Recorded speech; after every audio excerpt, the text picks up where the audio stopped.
జీవితంలో మనకంటూ ఒక టైం వస్తుంది.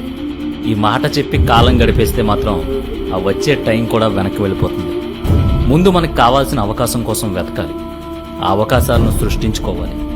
ఒకవేళ ఏ అవకాశం దొరకకపోతే దొరికిన దారిలో వెళ్తూనే మన లక్ష్యం గురించి ఆలోచించాలి. దీనికి బెస్ట్ ఎగ్జాంపుల్ మన రవితేజ.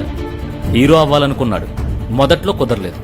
అసిస్టెంట్ డైరెక్టర్గా పనిచేశాడు, సైడ్ యాక్టర్గా చేశాడు. అవకాశాలు లేవని బయటకు తోసేయబడ్డాడు. కానీ ఏదోలా చివరికి సినీ సింహాసనంపై కూర్చున్నాడు. అందుకే ఈ వారం మన inspiration mass Maharaj Raviteja. Mass అంటే బస్సు పాసు కాదు బే, ఎవడ పడితే వాడు వాడేసుకునేకి. గది మన బలుపును బట్టి, బాడీ లాంగ్వేజ్ ను బట్టి జనం పిలుచుకునే పిలుపు. రవితేజకి నటనంటే పిచ్చి. కానీ మొదట్లో అనేక చిత్రాల్లో చిన్న చిన్న వేషాలు వేసినా గుర్తింపు రాలేదు. తర్వాత దర్శకుడు కృష్ణవంశీ దగ్గర అసిస్టెంట్ డైరెక్టర్గా పనిచేశాడు. 1997లో కృష్ణవంశీ తీసిన సింధూరంలో బ్రహ్మాజీతో పాటు సెకండ్ హీరోగా చేశాడు.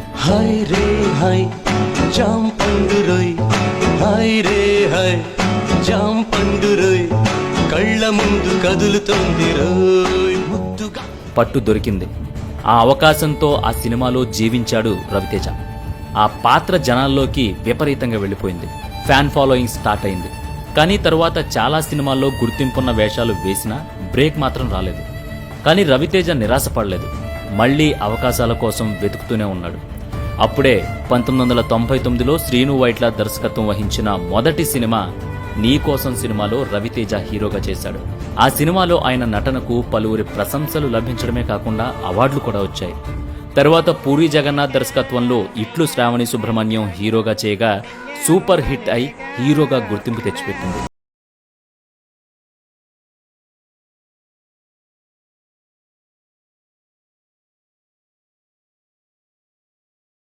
తర్వాత ఈడియట్ సినిమా చేసి ఇండస్ట్రీలో సెటిల్ అయిపోయాడు. అయితే ఏంటి, సిటీకి ఎంతో మంది కమిషన్ వస్తుంటారు పోతుంటారు, చంటిగాడు ఇప్పుడు ఇక్కడే ఉంటాడు.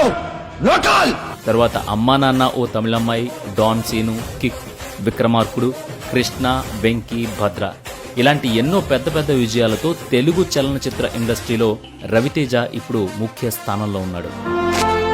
నాది ఒక్కటే కోరిక సార్, చావు నా ఎదురుగా ఉన్నప్పుడు నా కళ్ళలో బేరుకుండకూడదు, నా మూతి మీద చిరునవ్వు ఉండాలి, నా చేయి నా మీసం మీద ఉండాలి సార్. అసలు అవకాశం వస్తుందో లేదో తెలియని ఇండస్ట్రీలో ఒక జీవితాన్ని పణంగా పెట్టడం ఆషామాషి విషయం కాదు.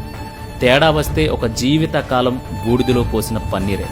కానీ రవితేజ అవకాశం కోసం కష్టపడ్డాడు.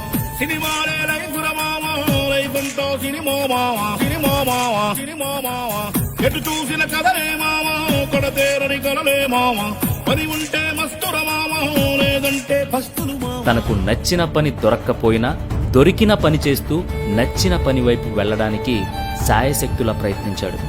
చివరకు అనుకున్నది సాధించాడు.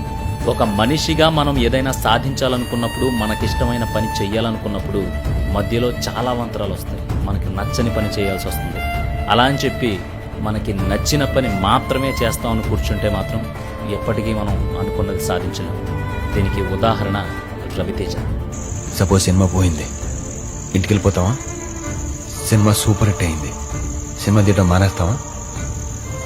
సినిమా హిట్ అయినా ఇంకో సినిమా తీయాలి, ఫ్లాప్ అయినా ఇంకో సినిమా తీయాలి. మనకి తెలిసింది ఒకటే, సినిమా సినిమా సినిమా.